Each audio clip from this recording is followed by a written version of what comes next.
ایک بدو آیا، کہنے لگا محمد. آپ نے کہا جی.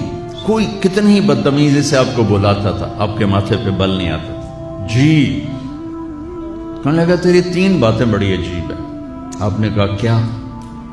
کہ تو کہتا ہے ہم اپنا دین چھوڑ کے تیرا دین قبول کریں گے. کیوں؟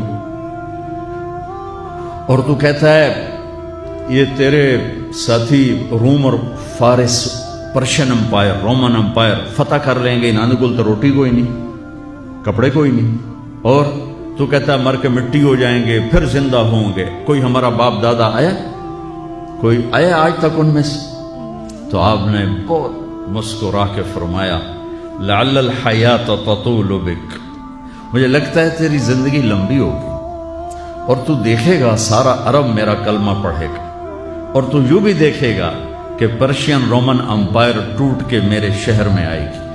اور باقی رہ گئی تیسری بات مر کے اٹھنے کی، تو میں تیرا ایسے ہاتھ پکڑوں گا اور تجھے یاد دلاؤں گا تیسری ہو گئی کہ نہیں ہو گئی.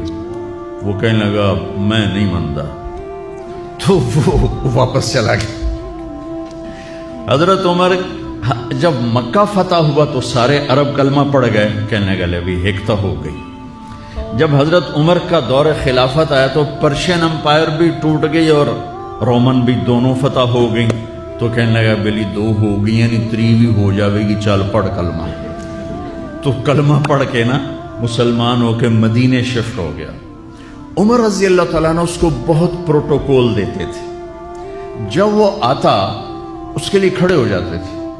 مسجد میں کبھی آمنا سامنا ہو جاتا تھا تو لوگ حیران ہوتے تھے بھی اے ماڑا جا بندہ ہے تو اس کے لیے اتنا پروٹوکول کیوں ہے.